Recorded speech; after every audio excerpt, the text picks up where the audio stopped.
Hello everyone, I'm the Mole Man and welcome to my 500 video Q&A.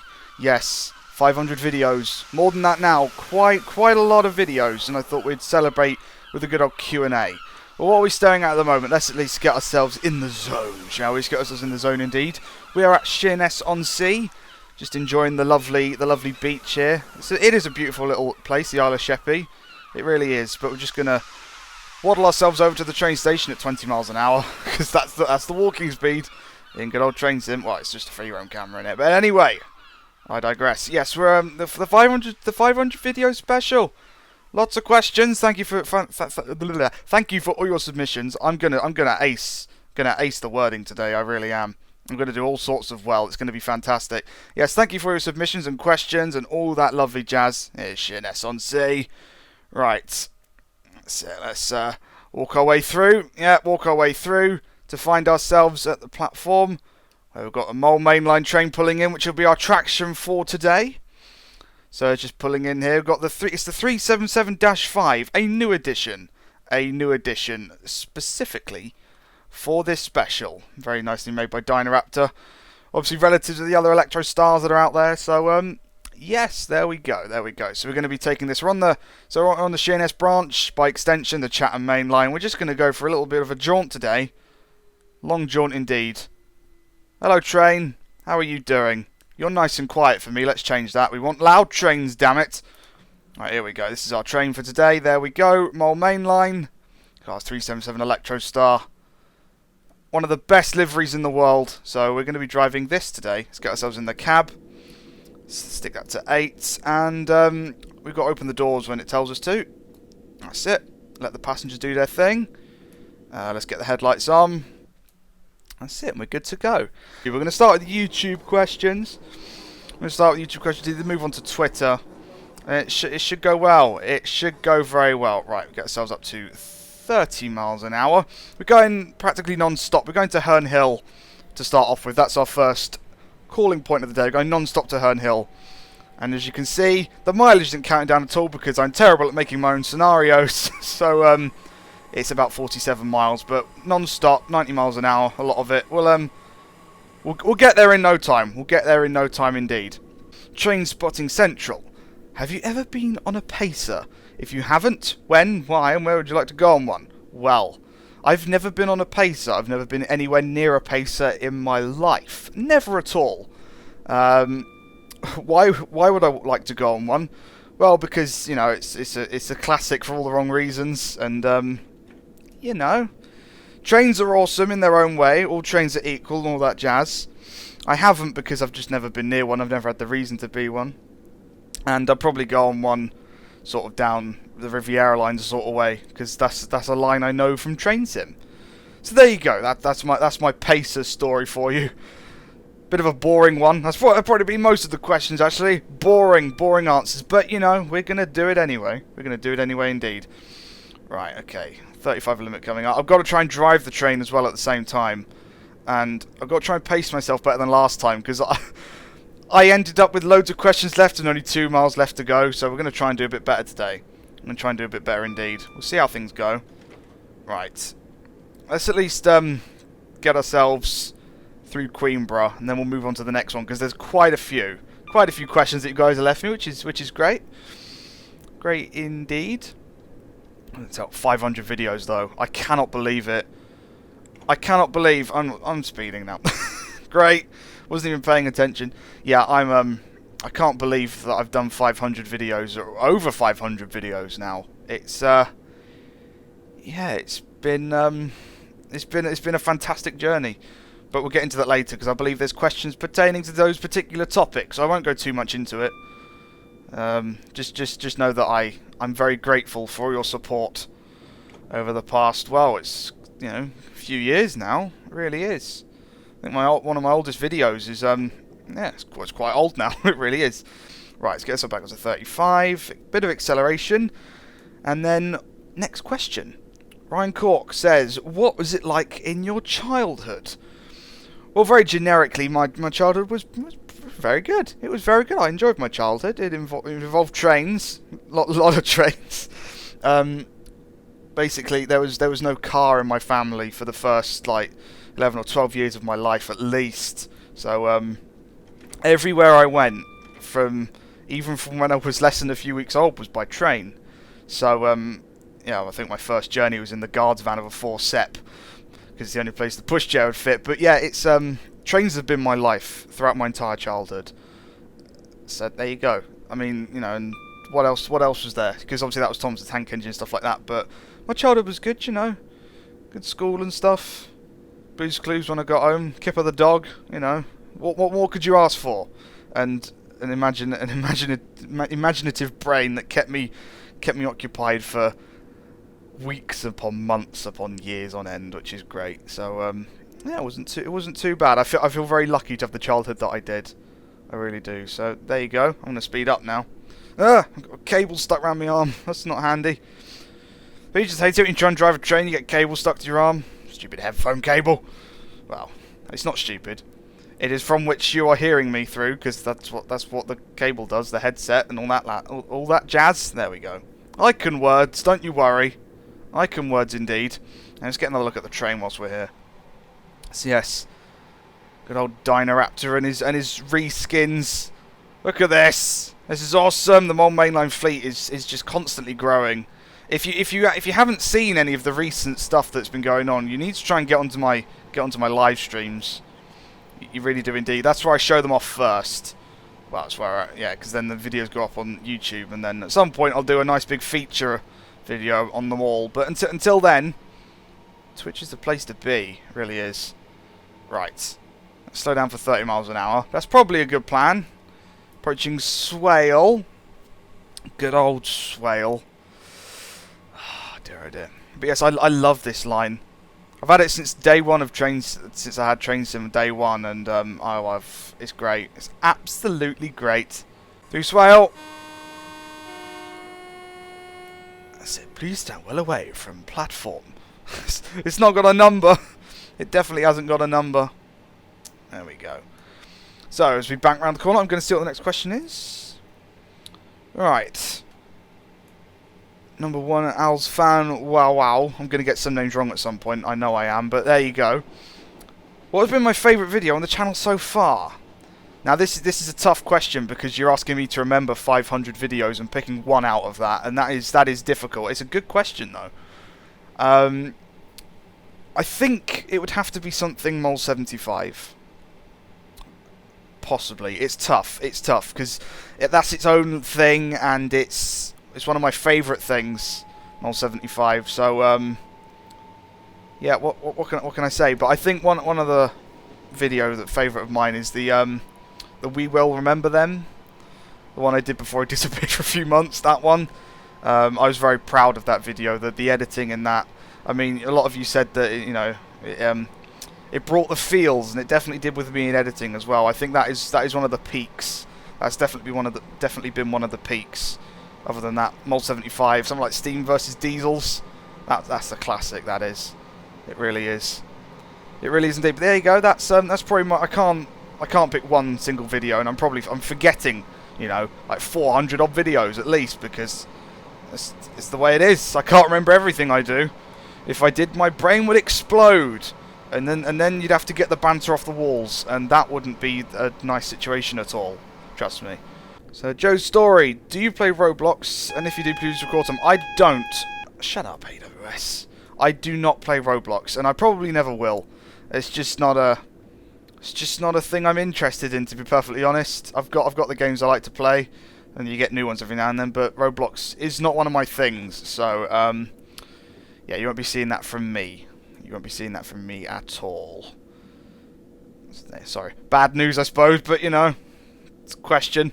That was the answer. Here we go. So that way's Sittingbourne, off that branch there, going off that way into the distance. And we're bypassing Sittingbourne and heading straight towards Newington, Rainham, Gillingham, Chatham, Rochester, Sole Street, Mepham, Longfield, Farningham Road, Swanley, St Mary Cray, Bickley, Bromley South, Shortlands, what was it then? Beckenham Junction, Penge East, Sydenham Hill, West Dulwich, Herne Hill. There we go, something like that. I might know the Chatham Main Line just a little bit. Just a little bit. Okay, that's it. Alright, 30 miles an hour. It's got us some acceleration. That's what we like to see. That's it. And onto the Chatham Main we go. I love the Chatham Main line. It's been out for nearly a year now in Train Sim as well, which is terrifying. I remember making the video on that, and it must be nearly a year old already. Which is crazy. That's crazy. How is it nearly a year old already? I think it came out in like late May, possibly early June, and it's, you know, approaching the end of April. It's not that far away at all. I can't believe it's nearly a year old. It's ridiculous. It really is. It really is. Anyway, as we see the fan spinning there, and as we accelerate off towards Herne Hill on the Chatham Main line, let's have a look at another question. Chef Wed Fan, what made you start the whole YouTube thing? Well, oh, AWS. No, I didn't catch it. Too busy reading the question. It was going to happen at some point. Okay. Blow the horn. I'll get to the question in a second. Oh, dear. Right. Okie dokie. What made me start the whole YouTube thing? Well, what made me start it? It's a good question. It really is a good question. It's the simple things that sometimes, you know, it's not something I think about all that often, and it's been so long that it just feels like I've always been doing it, you know? Alright, come on. Let's go.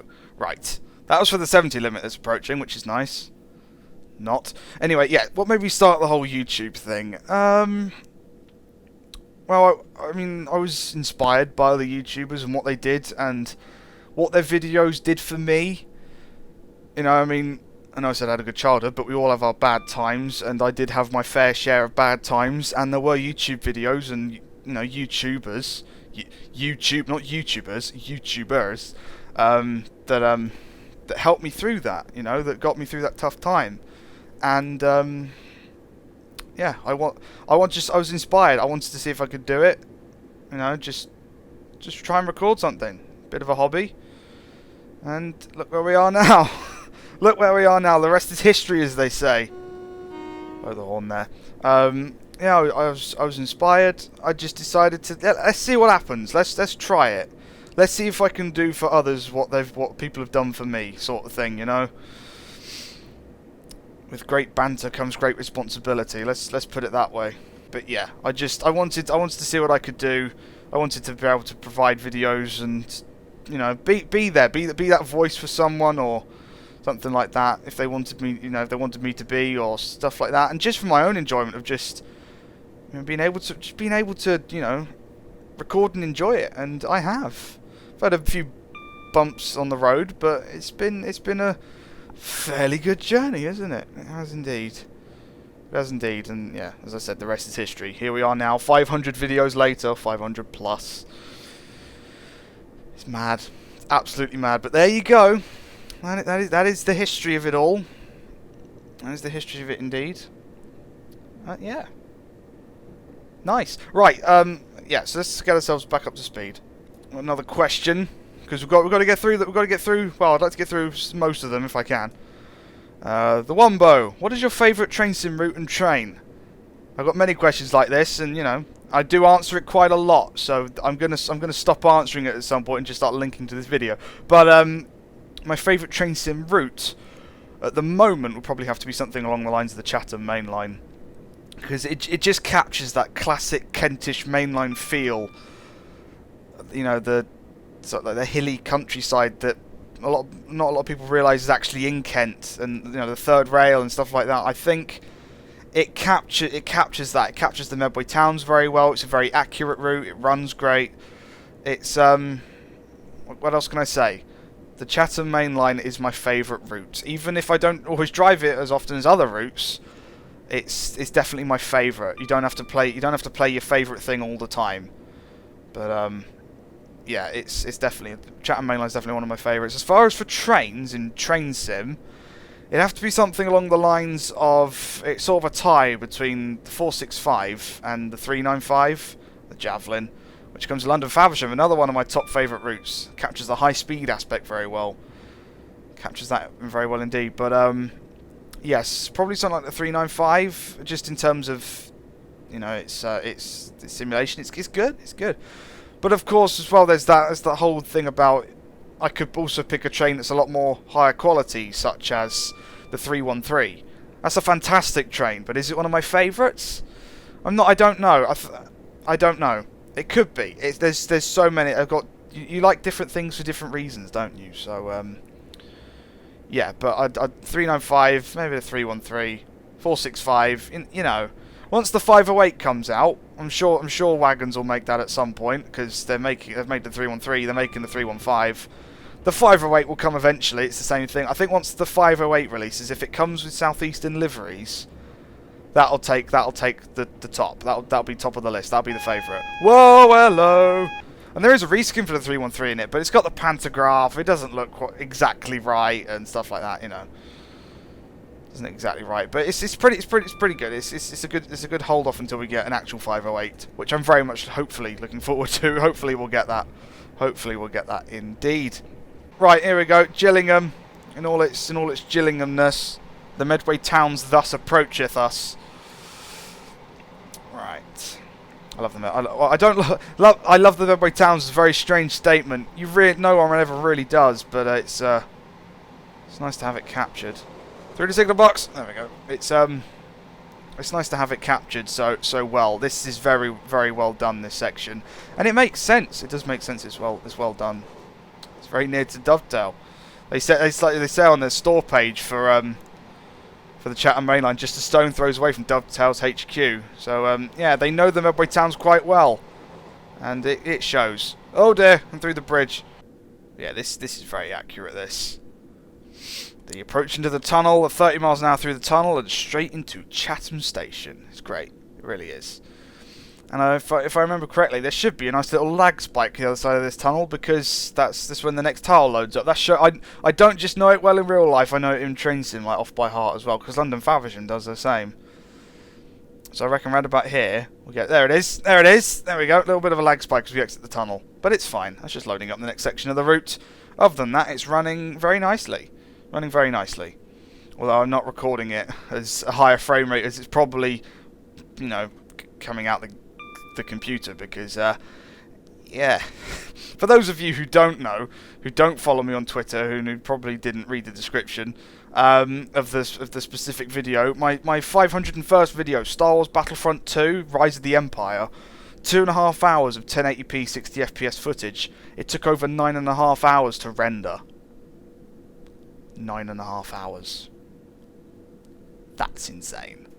That's insane. You know, people always say that, you know, YouTubers, they do the easy bit. Well, this is not only that, it's just a hobby.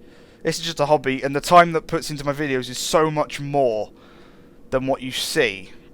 Like, you know, on the time stamp on YouTube, there's many more hours behind each video that you don't see. That, you know, the editing, the rendering, the uploading, the thumbnail making, which is one of my favourite bits, has to be said. But it's all in the name of banter. It's all in the name of banter indeed. There's a question that's, you know, an answer's going to be quite an obvious one, but, you know, Nath Trains, do you like the Class 43 HST? Yes. Yes, I love the HST. I love it to pieces. It's a classic. Oh, hello! Speaking of intercity trains, 800's going past. Very nice.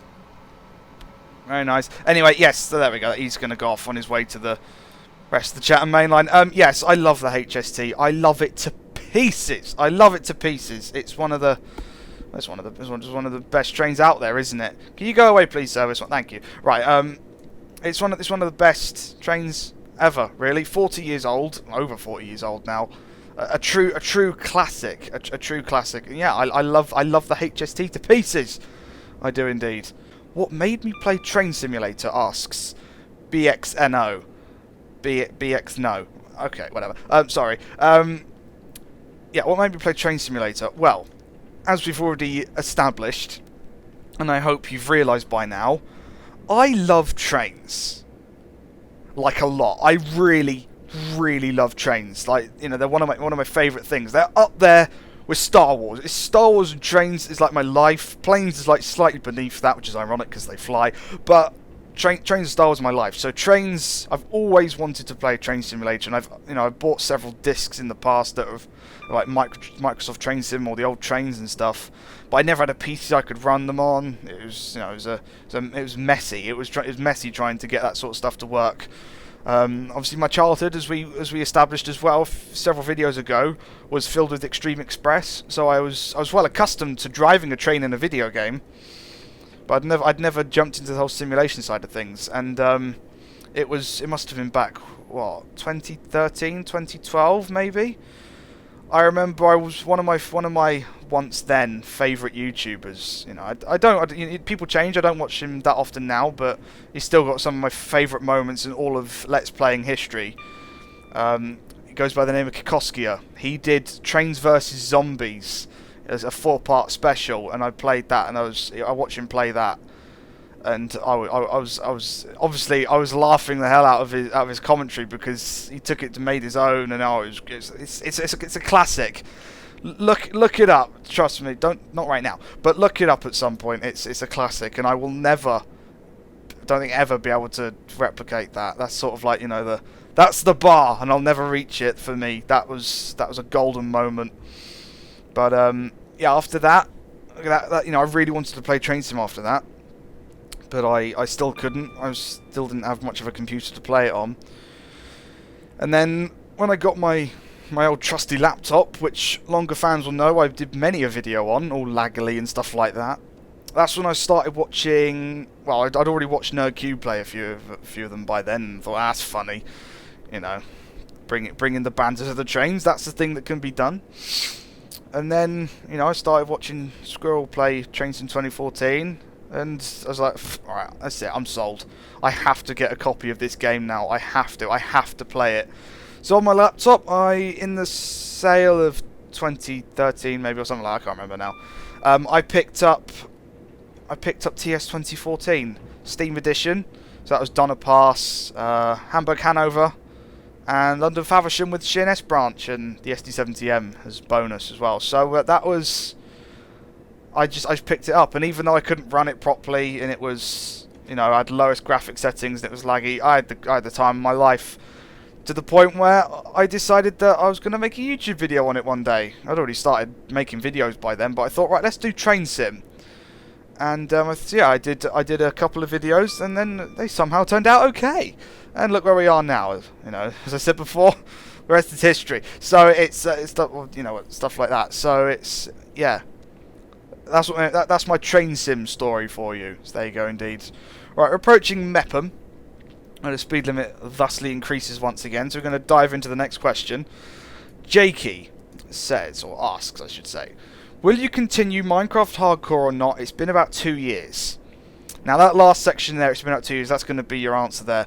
I will not be continuing that series. I've even in the playlist said that this series never ended, and it won't end because I can't remember what happened or why I took a break from it.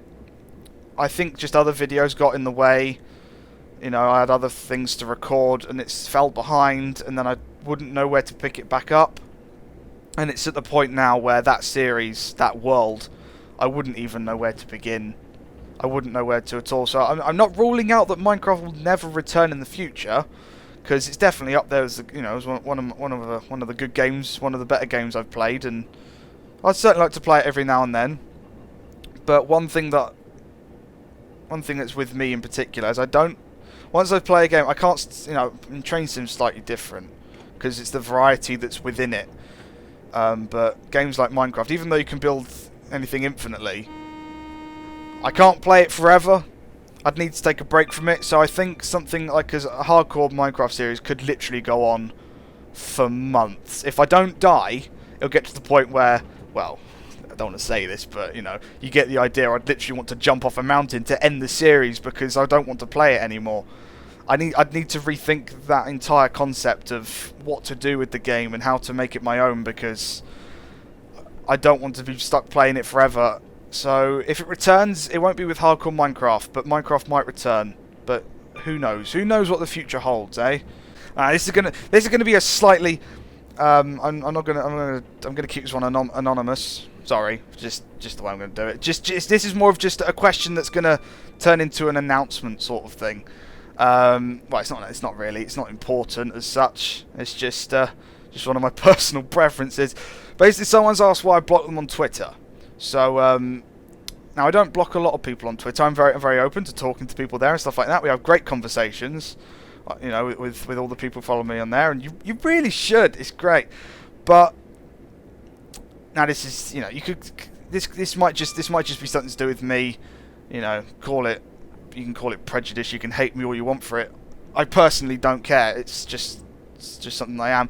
But if I see someone follow me, and for example I see that their account is dedicated to hating train companies, you're likely to not stay around very long.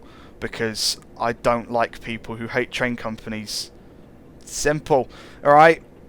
It's as simple. It can be something as simple as that. Because if you're following me with an account that's dedicated to hating on train companies, I don't want to know about it. I'm sorry, but I'm not sorry. You know, it's a tough one, I suppose. But at the end of the day, you know, I'd like to think that I'm an ally of train companies. Well, not in any professional sense, but you know, I like train companies and I like what they do and I want to support them. You know, because the thing is, think about the social media teams. That's what I think about the most with train companies. Is they work so hard to inform people, and they must hate telling people that the train's going to be delayed. You know, you don't want to let people down. I'm sure they're proud of their jobs and stuff like that, and they don't want to let people down. But the amount of hate that they get for no reason, it's like the common sense filter is off on the internet. It doesn't have one, does it? Especially on Twitter. The amount of the horrible messages that I've seen people, you know, that I've seen railway staff members get on Twitter and in person as well, especially in the Medway towns. It's horrible, and I can't stand to, you know, I don't want to. I want to be the opposite of that, you know.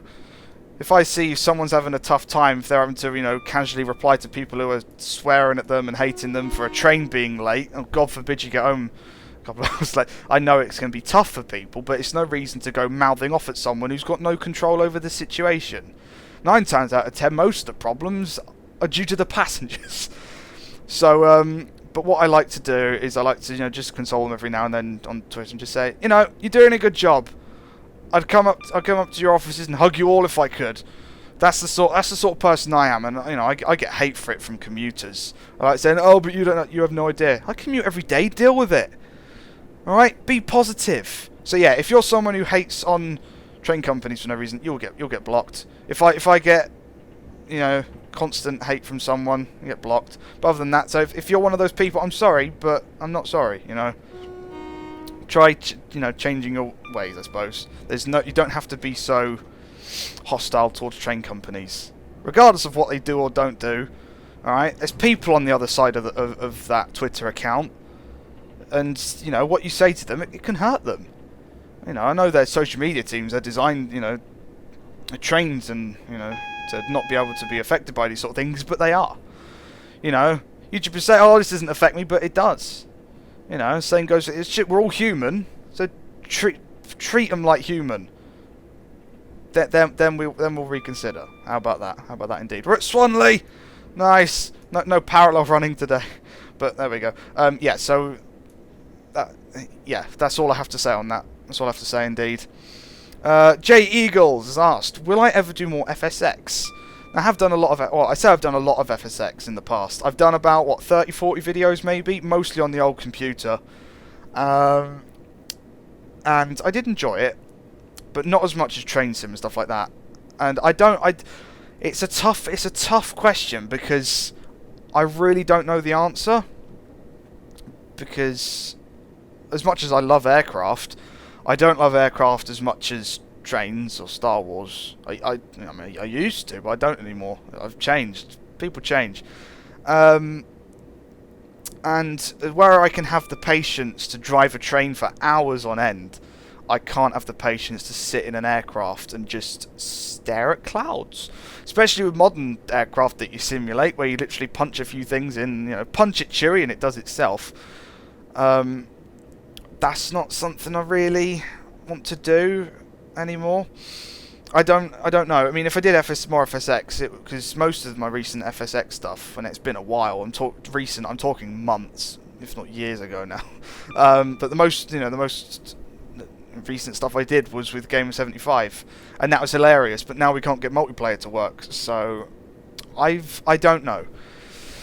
I'll look at flight simulators every now and then, but I'll never play them seriously. I don't have the patience to play a flight simulator seriously. You probably won't get that out of me. Not anymore. Because it's the time as well, you know. Even some of the most complex trains in Train Sim, you can learn in a few hours. And I've got the passion behind it to do that. But the passion for flight is sort of slightly drifting away slightly. So, I'm not entirely sure. But, you know, thank you for the question. And, you know, don't never say never. Never say never, but who knows, right? You know, we'll see, but maybe not. Not in the way that he used to, but we'll see. Right, so the Aussie Train Spotter appropriately asks, do you think they will add Australia to Train Simulator? Well, not the entire not the entire thing. It's a bit big, but now I'd like to think that they would at some point involve more countries, more territories in Train Simulator. Hello, AWS. I'd like to think they would, but one thing you'll always find with Train Sim, and you get it with other simulators as well, is stuff is always made by local markets. So, you know, it's very much that sort of niche industry. So, I mean, Dovetail make British stuff, obviously. They make American stuff, they make German stuff, because that's their key market. If they didn't, it'd go wrong, very wrong. But when you come to the third-party side of things, British stuff tends to be made by British people. American stuff tends to... There are a few exceptions, but American stuff tends to be made by Americans, and German stuff tends to be made by Germans or Austrians, or, you know... I don't want to get too specific or generic. I'm just trying to get the point across here. Let's slow down. Or someone like Union Workshop. I think he's a Chinese fellow, Chinese, Japanese. He made the Wakayama line, Story Forest Rail, the stuff like that. So people tend to make the stuff that's located around them, because that makes sense, you know. It just makes sense, and you get that with other simulators as well, I suppose. I mean, aircraft are made in different countries. It's a bit different with aircraft, because you can find the same aircraft all over the world. With trains, it's a very localized, very niche product. And I'm going to slow down a bit here, just a little bit. It's a very niche market, so you probably won't see anything until either there's such a big demand that there's nothing else they can do, but there's already there's a constant demand for so many countries around the world. You'll never get all the railways in the world. It'll never happen. Plus, as well, if the Australian railway companies don't let that happen, then it's not going to happen. But because it's the way it is. But you probably won't. The first thing you'll probably see, which will kick off the market, will have to be something that's made by someone in that country. That tends to be how it works. Tends to be how, indeed, like South Africa didn't. I mean, I don't know who made South Africa, but Asia didn't exist until an Asian guy made it. So that tends to be the way it is, and it's the nature of the product, and it's not exactly an ideal nature. But you've got to remember, this is no GTA. You don't make something and then sell 1 million copies and you can make whatever you want. It really isn't that at all. I mean, even people like, Steam Sound Supreme and Armstrong Powerhouse, they don't have hundreds upon thousands of likes and followers on their relevant pages. Between them they probably do, but not enough to, so even the best people, even the people who make, the top of the range stuff, it's nothing in comparison to what anyone else could do. So it's not that sort of market when it comes to simulators. So yeah, it's just the nature of it, really, and there's not much else that can be said, I'm afraid. But you know, so perhaps get into development. See if you can do it yourself. Get someone over there to do it yourself, and then you never know what might happen then. If that's so popular, who knows? But because you know, I'm sure someone will listen at some point. But that's the way it is. Anyway, that's that question sorted. Alright, this is a strange one, I suppose. Well, it's not strange, but anyway. Kieran Page, if you had the choice between living over 200 miles away from a railway and never seeing any trains, or living next to a railway but only seeing pacers, what would you choose and why? Now, you know, people say that pacers are the worst thing on this planet, but they're not. Alright, they're trains, they've done their job, they're a bit knackered, okay? It's just the nature of it is, and they're going to be replaced at some point. I wouldn't forfeit my love of the railways for pacers. I would quite happily live next to a railway and see pacers. Considering the fact I've never seen them as well either, you know. I know the novelty always wears off, but it'd give me time to enjoy it a bit, wouldn't it? I'd enjoy it indeed. We're approaching Herne Hill slowly. It'd give me time to enjoy it. And anyway, it's not like the pacers would be there forever. They'll be replaced at some point. I mean, they're old. They're very old. They'll be replaced at some point. So, you know, unless it was a heritage railway for the Pacer Trust Fund or something stupid, who knows? But anyway, you get the idea. The Pacer Preservation Society or something like that.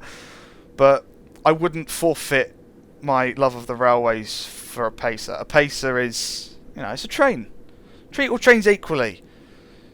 Because why not? Why not? So yeah, that's that one for you right there. That's that one for you indeed. Right, we've been through that question. With my favourite electric multiple unit. I'm going to take this one as in the real world, not train sim. That was asked by Big Old Bean Pod. Thank you. It's thank you for the question. It's in real life. It's the Class 508. It's the Class 508. So there we go. That's, you know, when it was in Connex and Southeastern liveries, of course, old headlights, proper. Yeah, that's it. That's the top. That's the top. Right, our names. Okay. As we accelerate slowly towards Beckenham Junction, I'm going to get this wrong because I am. But, you know, Ashlan Woodsmith. I'm sorry. Will you ever go to New Zealand, and if so, what part?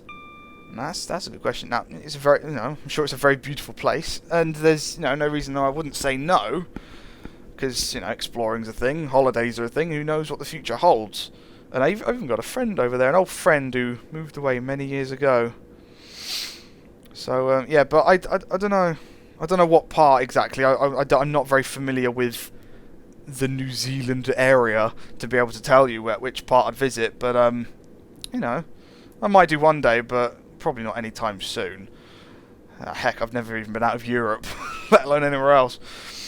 I've only been outside of the UK, what, 3 times? 4 times at most? 5? No, 4 or 5 times. That's it. I've been outside the UK 4 or 5 times, so and that was only to places in Europe, pretty much. So, yeah, no time soon. But who knows what the future holds? Right. That's you see, someone Twixbar59YT has said, what's better, the 508, the 465, or the 168? They're all good for different reasons, but the 508 wins by very biased default. So there you go. There you go, indeed. Right. Merry Hampton Productions. Apart from your Eurotram, do you have any other model trains? I do. If you don't know what the Eurotram is, go and watch JC82's channel. You'll find it eventually. I think it was an April Fool's video over a year ago now. It wasn't this year, it was 2016. But it was the Eurotram is definitely one of my model trains. I do have many more, and I have said before that I will try and show you at some point, but I've yet to discover how I'm going to do that. It's a very complicated thing. On, you know, I don't. Let's put it this way. All right, I don't have a layout to show you them on at all.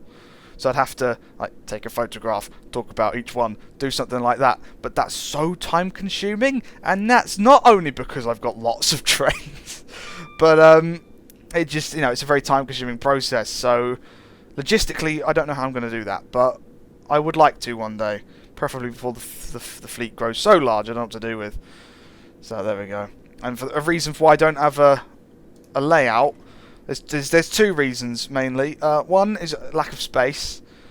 I mean, I've got some long train sets, you know, and I wouldn't have the space to run them. I haven't got space for a proper layout or anything like that. Even a basic, you know, one of the Hornby basic track map things, I haven't got space for that.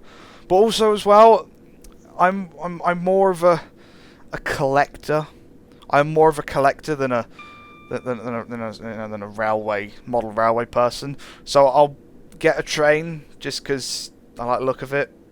That's you know, the whole the model aspect of it for me.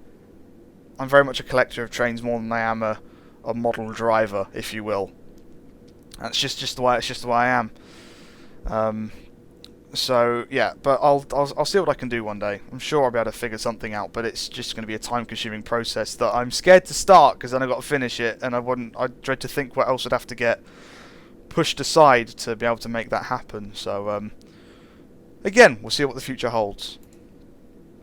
Right. Ask has asked, do you have an interest in stationary engines, for example, Manmods and Wilscos, and have I ever seen or owned one? No, I haven't seen or owned one, and I can't say I've particularly got an interest as such, because the only interest I've got in steam engines is ones that got big wheels on them and go choo-choo on the railway tracks. But no, I don't. That's not a thing that I've ever really seen. Never owned one. Probably never will. But you know, as if people change, who knows?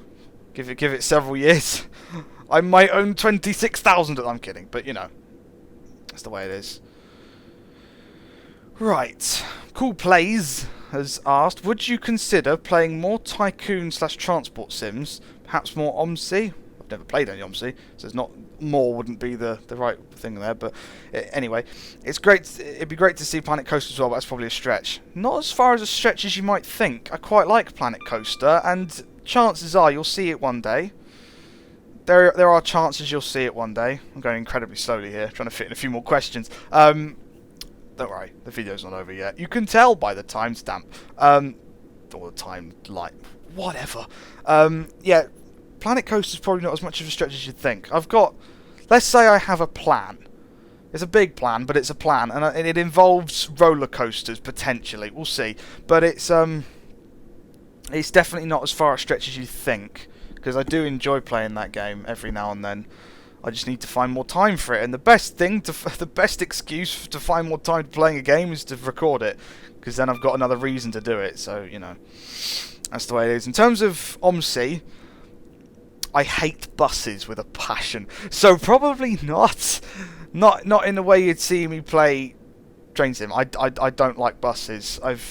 Mostly because of having to go to school every day on one. Back in the day, it's not that far away, but it's not exactly my transport of choice. You probably won't see me driving a bus, not unless it was, you know, for a joke or something like that. But let's put it this way: I wouldn't splash out on a brand new sim for a mode of transport I dislike. So probably won't see me play OMSI. Tycoon transport sims. That's only if I get the time to play them. Like I've tried Transport Fever and stuff like that. I did one video on it before it released, but Time's an interesting factor in all this, as I said earlier. There's a lot more time that goes into it than you see, so it's always tough. It's always tough. Got AWS approaching here. That's it. So, yeah, that's that answer pretty much. LC Trains. What is my favourite train station? That would be my local. But I'm not going to tell you what that is. Because, you know, I like keeping my logo to myself. But in terms of just favourite stations, other than that, Clapham Junction. That's a cop-out answer, but that's fine. What else? Under Marylebone, St Pancras International. The variety you get there is great. Hello, there's Herne Hill. There's Hernhill indeed. But we're not done. Don't worry. I got a second part to this journey planned. Never fear. Never fear. But yes, somewhere like Marylebone or Charing Cross as well. Whoa, hello. It's frequent. Yes, something like Charing Cross as well, maybe. But yeah, that's the answer to that one there. There you go. Right. Great British Communist Railways has asked, how much do I enjoy making videos and streaming? Well, hello. AW's going mad. I enjoy it very much. I definitely enjoy it very much. As I said earlier, I've had bumpy, a few bumps here and there, but I wouldn't do it if I didn't enjoy it, and I'm doing it right now. So there we go. There's not much else to say beyond that, really. Right, we're pulling into platform 1 here. So we're gonna do that. We'll just coast in. That's it. Try and fit one more question in there. Right, so this is related to another one earlier that we had. CB Gaming has asked who inspired me to start YouTube. So again, I mentioned people like Kikoskia, Nerdcubed, Squirrel, but the biggest influence for me was Necroscope86. If you don't know who he is, he did a lot of classic games, famed for his Resident Evil save state abuse. But hello, yeah, he was definitely the main inspiration up there. And in terms of the, he was the YouTuber I've been watching the longest time. It's the first person I ever subscribed to was Necroscope86, and he's stopped making videos now. He's uploading old ones that he's still got, but he's essentially quit at this point. But it's yeah, definitely one of my main inspirations. And I think before I started actually making videos proper. Right, let's stop here. We'll just sit here for a few minutes before we get going again. Right. Yeah, so I'll finish answering this question, then we'll get underway. I think the last person I started watching before actually starting to make videos was Jacksepticeye, and his energy, his enthusiasm for it. I think that was the final push. Like seeing, because I always thought, especially watching train sim stuff, I always thought, okay, so I've got to sit here, talk monologue, be boring, and then because that's what trains are about. But no, I think it was that final drive of seeing what the enthusiasm behind any game can, it made me happy watching those videos. So I sort of just combined it all together as sort of like a remix of my favourite YouTubers, which is what inspiration for anything is what it is. That's the whole point of it being inspiration. But that's pretty much that. That is pretty much that indeed. So yes, there you go, my inspirations. But the top one is definitely Necroscope86, and I'm so grateful to. I've met him a couple of times, and yeah, and Nerdcubed, of course. Definitely Nerdcubed. We've been watching for years now. But yeah, that's all a rundown. I could be here all day talking about why different YouTubers have influenced me and inspired me in different ways. But we'll just stick to the few names that some people may or may not recognise, shall we? Let's do so indeed. Anyway, let's get the doors open and let the passengers do their thing. The front ones didn't open. Never mind. Before we move on, we're not going to get much further if we stick around on the Chatham main line. So, without further ado, with 3, 2, 1, we are now on a different route. We are indeed. We're still at Hernhill, but we're now on a different route. Another workshop route by Danny. We're on South London to Brighton. So, you know where we're going. You know where we're going indeed. We're going to Brighton. That we are. So, yes, we're gonna go and continue our epic quest of answering questions. That's it, here we go, we're on our way. 20 miles an hour, 30 miles an hour, 60 miles an hour. So yes, we're at Hernhill on the Chatham main line. And just outside Brixton. But we're going to be going to Brighton. Why wouldn't I be going to Brighton? It's a classic. I've gone to Brighton in practically every special ever. Why stop now, eh? Why stop now indeed? So yes. Right, as we continue going. Lovely. Right, we're all good to go. So, we're going to get right back in with the questions. I say that, it's been about 10 minutes for me. It's only been about for you. So, anyway. Malky Bar, I'm sorry, has asked, since you've played Battlefront, are you hyped for Star Wars Battlefront 2?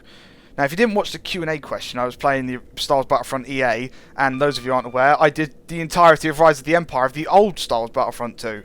But, yeah, so I've played Battlefront recently, it has to be said, but am I hyped for Star Wars Battlefront 2? Now, hype is a very dangerous thing. It really is. If you hype, you can overhype. If you overhype, that sets you up for it sets you up for disappointment. Because, you know, you think, oh, this is going to be the best thing in the world. You watch one trailer and decide in that moment, then and there, that this is going to be the pinnacle of your life and nothing will get any better. That's what hype is. You know, some things, it's justified. You can pretty much say that, you know, track records, anything from Rockstar, for example, is you're safe to presume that you're going to be okay. But this is EA we're talking about.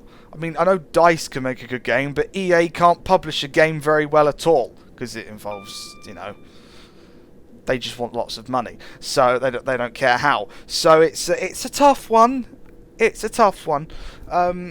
So I'm reserving the oh my god best game ever hype, because at the end of the day, it's got, you know, the bar was set in 2005 was the original Star Wars Battlefront 2, and it's never going to beat that.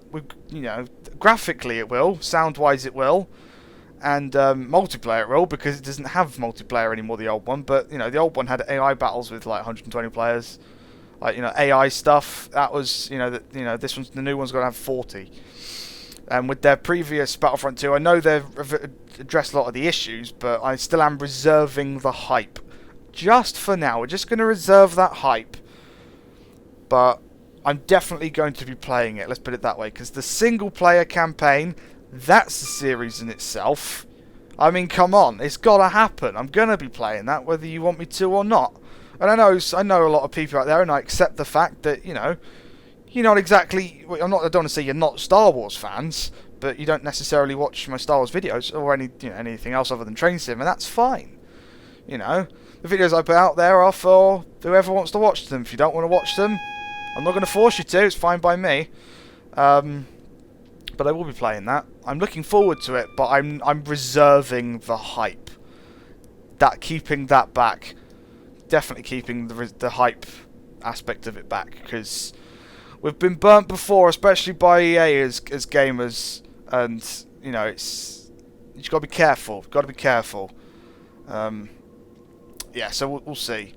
I mean, to put it this way, because you know, I managed to get on board with the hype train for the previous one, and I was burnt ridiculously. I mean, I pre-ordered that thing, and what have we got later? A game I've barely played, like at all recently. Played it a bit, but mostly because of the announcement of the second one. It's like, oh, let's get back in the zone. Let's feed that urge. But yes, it's yes, there you go. That's the answer to that. But I'll play it, but I won't. I'm reserving the hype. I can, you know, I can contain myself. Let's put it that way. As for The Last Jedi, can't contain myself. I'm excited for that, because I like Rian Johnson's Looper. If you haven't seen Looper, it's a good film. Good film. Bit of, you know, viewer discretion might be advised. There are several slightly more adult themes that involve shotguns and other things, but it's a good film. It's a good film, and I'll be interested to see what it can do with Star Wars. That's for sure. Interested indeed. All right. The next question from the Pacer asks, would you ever show your face with Nerd Cubed or Emma Blackery? Now, the thing is here is, you know, I'd love to. I mean, as I said earlier, Nerd Cubed is one of my inspirations, and I've watched his Train Sim videos. I've watched most of his videos. By now, he's done loads of them, and I've watched. I dread to think how many I've watched now, and some of them many times. He did the that VR shooty gun range one. I watched that. It came out like on was it Thursday? I watched it on the Thursday and the Friday, on the Saturday and the Sunday. I love that video so much. I'd love to, and Emma Blackery as well. Subscribe to her. I've been so for years now. Definitely one of my favourite YouTubers. The pair of them, and Dema. It's hilarious. You know, the pair of them. You know, that vlog log. That's hilarious. But you know, this is my hobby, and comparatively, I'm a tiny little YouTuber on the corner of YouTube's big, vast, open world. You know, like on like Social Blade, my subscriber rank, I'm in like the 290,000s. You know, I'm I'm a small YouTuber, and the chances of me being able to, you know, share that moment as showing my face with them, that is definitely a possibility one day. There's infinite possibilities. It's not impossible to never ever come across these people in my life. I mean, I've bumped into Necroscope 86 I mentioned earlier. I know IC82 quite well, which I never thought would happen. You know, I do have a habit of interacting with my favourite YouTubers in some way or another, but you got to remember that it's different people, and the fact that we do get on very well, you might not necessarily get on with them as well in the real world. For example, I wouldn't know until I did bump into them, but I even though it's possible and I'd love to, I don't think it'll happen. It's just one of those things that there's a chance, but the chance isn't up there. Gonna happen definitely, So, but it would be good, but don't keep your hopes up. We can barely keep Mold 75 together at the moment with spare time and that lot's a nightmare between Game 75 and I. So I can't keep one collab going. Nothing else is going to happen just yet, but I would love to. That'd be great. It'd be great indeed. Alright, Stephen Schwartz has said, when you started your channel, where did you think it was going to go? I didn't expect it to go anywhere. That wasn't the goal. The goal was for me to put some videos out there, and if anyone watched them, great. If they didn't, fine. I made, when you start, you don't start, if you do start with your channel thinking, right, million subscribers is the goal, you probably, that's not the right frame of mind to start making a channel. You're starting for the wrong reason. I started, unless, it's no rule book, but, I started my channel purely based on the fact that I wanted to put a video out in the world. So I didn't think it was going to go anywhere. I thought, I'll do this thing. I might do it for a little while. It's just another hobby, really. I mean, like 90% of the hobbies that anyone does isn't seen by anyone. Be it Lego or Model Railway. Two examples that I know quite well. It's not seen by anyone, so it's exactly the same. YouTube, putting it out there, wasn't expecting anyone to actually watch it. and you guys have. You've been here for ages now, some of you, and we've gained and lost a few people, which is fine. People change. I wouldn't expect anyone to keep watching me forever. I mean, I've changed as well. I mean, when I first started making videos, I was in school, and I suppose another reason why I started making them as well was a sidetrack from my exams, because it was such a I don't want to get into it. There's a long story behind that that's not for this Q&A at the very least. But yes, it was a coping mechanism. Watching was a coping mechanism, and so was recording. It was a hobby of mine. Took my mind off things, and it made other people smile. So I didn't think it was going to go anywhere, but I still think it never will. But what can I say? It has. I'm very grateful for you all being here. That I am indeed. Alright. Marcus Footers 2 has said, if I decided to make a route covering all of London routes into one, would I consider driving it, although it might crash in parts? You see now, as much as that sounds awesome, they're like all of London in one route, the fact that it'd crash, it's not worth it. I know, when I first successfully put the most basic of scenarios together. This is a scenario I put together myself, but I'm still no good. I mean, the mileage is counting down, which is nice for a change. But yeah, where was I going? Oh dear. Yeah, when I first managed to put something together, I thought, great, I can do that. Now I can do anything. I mean, that's a good, it's a good thing to think, but there's baby steps, and as much as if you can make routes, I'm not saying you can't. I'm sure, I'm sure you have some, great qualities in the route editor. Every route editor, every person who makes a route puts their unique twist on them just by being themselves, and that's great.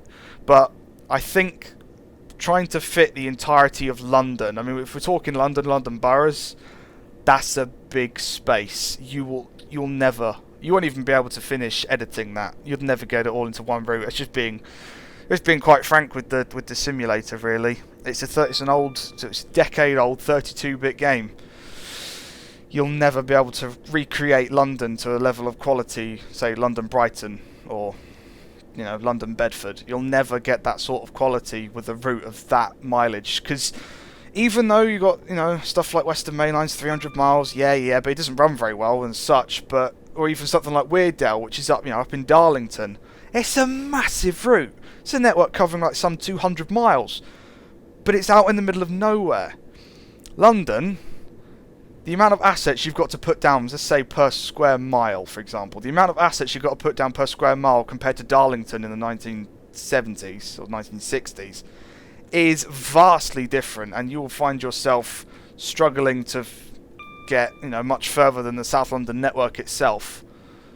So yeah, just bear that in mind. Don't aim high, but don't say, right, I'm going to build the entirety of London. It would be good, and hopefully if we get editor tools for Train Sim World, the 64-bit engine will be able to cope with much more mileage, because obviously it's complicated track work as well, because I don't think a lot of people think about the sim has to calculate the signalling for a route, and if and all the different timetables, and if you plonk down Spaghetti Junction, the sim's going to go, I can't do this.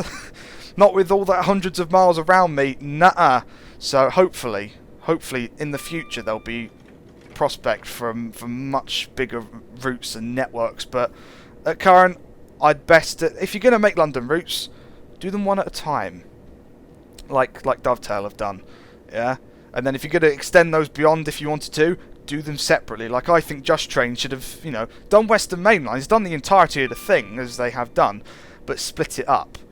So include like London Oxford in one part, right? So you literally, so on the quick drive you'd have Western Main Lines Part 1, Part 2, Part 3, and have London Oxford, and then Didcot Swindon or Didcot Bristol. You split it up because, well, I'd say do Swindon, and then Swindon to Cardiff, Swindon to Bristol or Taunton, Exeter, and then add parts onto that. I wouldn't try and make a route that is all-encompassing, because it will just flop in Train Sim. The only reason this would change was if... Oh, fiddling with the reverse by accident. The only reason this would change was if by some miracle a 64-bit version of this game came out, which I doubt it ever will, because it's a decade old. But there you go. That's my answer. That's my answer indeed. But it would be nice to see, I love me a London route, but just not all at once, because I imagine it would be just as much hell for you creating as it would for anyone trying to create scenarios for it or trying to drive on it. And as ambitious as it would be, and epic, it wouldn't be worth the struggle at this moment in time. But, if you could find a way to make it work, you'd probably have to put down one tree per few hundred miles, but you get the point. You get the point indeed. Alright, so Miho Nishizumi has asked, what countries' routes would I like to see come to Train Sim World? Now at the moment, if you're not aware, well, hello. Oh, hang on. It's me trying to press Q. I'm in the wrong window. Great, we caught it though. If you're not aware, Train Sim World at present only covers one route in America. North America, in Maryland and Pennsylvania. The branches between the two, Sandpatch Grade. Yeah, that's it. And it's solid. It's a solid foundation. I mean, you're not gonna. I know it's called Train Sim World, but you can't expect like the whole world in one day. Train Sim. It's a decade old. It's taken 10 years worth of content creating to get to where it's got to today. And with modern game making and the fact it's first person and everything needs lots more detail to actually hold up to standards, it's going to take time to get these things out there. So the fact there's only one at the moment is fine, but other countries, obviously, I'd like to see the UK come soon. Personally, less so Germany, but I know there's a lot of fans out there who would like Germany, so there's that. France, we know that Dovetail have worked with SNCF now to bring us one route for train sim for France. I'd like to see something a bit more than that, because that was sort of like just a A to B sort of thing. I'd like to see something a bit more commuter based, maybe in Paris, maybe in Lille, something like that. That would be nice. Or a Dutch route. That would be interesting to see. Just some, something a bit different would be nice. I'd also like to see Japanese, like Shinkansen, because that is, quintessentially the pinnacle of high speed. I mean, obviously trains have go faster than it these days, but Shinkansen is still one of those landmark things. Like I'd love to see the Tokaido Shinkansen with the Series 500 or even the 700. I wouldn't care if it turned up. The 500 is my favourite train outside the UK though. But so there you go. But there we go. Just somewhere a bit different. Somewhere a bit different, but that would still have a market to it. So something landmark, because something Russian as well, We'll get a different get a different gauge in there, It'd be good to see. But there we go. That's my train sim world answer for you. All right, Joseph Cavanaro, I hope. Did you like Thomas the Adventure Begins, the animated one? Because that's what it is. Yeah, I enjoyed it. I picked up the DVD because why not? I'm adjusting my headset 'cause it's falling off my head. Then it just become a set, and that's not handy. I did enjoy that because it was a callback. It was a callback to a classic. Sort of addressed a few of the visual details and mishaps with the original one, just due to budget constraint.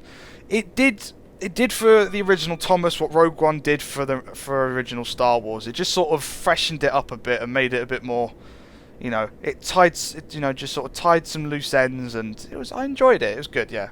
There you go. And I enjoy Rogue One. I love that film. Anyway, right, here we go. So going back to mentioning Nerd Cubed again.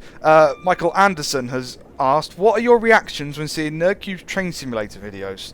Knowing that you can't drive a train, and you've watched his video since 2012. How about me?" Well, as I said, I've been watching him for ages. I think the first video I saw of his was FSX, and I was sold. But headset, jeez, it's ridiculous. Yes, I have to get a new one, get some tape, stick it to my head. No Cube's train sim videos. Now I don't want this to cause debate or anything like that, because you know what it's like. As soon as you talk about one YouTuber in a specific way, that could no comment wars, all right? Because I'm not setting anything up here. I'm just saying, differing opinions, stuff like that. Obviously, he only plays it once a year, and while that's fine, it's an annual thing he does, and that's a bit of a reputation he's got there to it. Expect a train sim video every year, and that's fine. It's the theory behind it. Like he said in his TS17 video that Paddington still looked like it did in the original Railworks as it did to TS 2017. He hasn't understood the fact that it's supposed to be the same, because that route is built, that route was built a decade ago, and if they tried to rebuild it every single time, there'd never be any more content for train sim. So it's stuff like that, but there's nothing you can do about it. It's the way it is, especially for someone who only plays it once a year, which, as I said, is fine. But watching someone not be able to drive a train is hilarious in some ways, if they're funny about it. And I said, if they only drive it once a year, what else can you expect? You're not going to get perfect if you only do it once a year. I mean, I'm pretty nailed down now, because I drive train sim pretty much every day, even if it's just testing something, even just testing a new mainline livery. I'm in train sim every day. Bit setting up, trying to decide what to do in a stream or something like that. I'm in train sim every day, and it's an old friend now. I know the ins and outs of it and stuff like that. But the other thing, just a side note, and I'm not gonna name here, but there are people who I've watched in the past, various people who have put hours into train sim, yet they still don't get it. Like they still don't get it. I mean, you'll know what I mean if you get it. There's certain aspects of train sim which you just know, alright? You know the quirks of routes and scenarios and how they interact and career scoring and why third-party stuff doesn't have career scoring, you know, why certain things are done certain ways, why signals tab and stuff like that. You get it. You get train sim. And there are people out there who have played train sim for years, but they haven't ever got it, and it's frustrating. It's frustrating because it's not a case of they're doing anything wrong as such. It's just you want to help them, but you can't because they haven't got it. What you say won't help. It's a tough one. It's a tough one, and you know, Nerdcubed isn't as such like that. But I would like to one day just sit down and message and say, "There's a reason why Paddington is up," but it wouldn't make much difference because you know what's said's been said, so it doesn't make any difference at all. But I'm going to leave that one there because I don't want to, you know, I don't want to spark anything off like mad. That I do not want to do at all. From Gamer Trainee, have I been on an ATW train or Aviva Trains Wales? The answer is no, but I'd like to because I'm half Welsh, so it makes sense that I will one day. In one way or another, I'm sure I will. But anyway, moving on. David's Aviation Channel, can I make us laugh? Well, why did the chicken cross the road? To get to the banter side. Oh, no, I'm kidding. Anyway, so yes, yeah. Trainline 5000. We're doing a speed run now. Little speed round, yeah. Here comes Hawley as well. Trainline 5000. Do you think you'll go to any heritage roads in the future, perhaps for a Steam or Diesel Gala? I'd certainly like to. Trust me. I watch all the YouTube videos of galas, especially at the Bluebell Railway and stuff like that, and I love it. I just ain't got the time for it. Because it's, you know, it's a weekend thing, and I do that. You don't get videos. So it's a tough balance, and it's not a balance at all at the moment. But it's something I'd like to do, but maybe just not yet. We'll see it. We'll see how things go. But Heritage Railway is always great. They're very time consuming and not always the easiest thing to get to. Not at short notice anyway. So we'll see. We'll see. All right, Clid Gaming. What is my favourite diesel train? Too generic because you got DMUs, you got DEMUs, you got diesel locos, or diesel hydraulic, diesel electric, transmission. You know, it's so many. But so I can't pick just one. But I'm going to say the Deltic. I'm going to say the Deltic as a locomotive. So there you go, the Deltic, because it's horn. Oh, it's horn. It's lovely. I love the horn of the Deltic. It's great. And what else? Pick a DEMU would be the Thumper, the 205, because you know, thump thump thump thump thump thump thump thump thump thump thump thump thump. It's a classic. You know, DMU. I wouldn't know. I'm not a huge fan of DMUs because I don't know them that well. But I'd probably say the 168-0 because it's a Turbo Star, as it was a Clubman, which is essentially a Turbo Star but with a networker front. It's great, great all round. So there you go.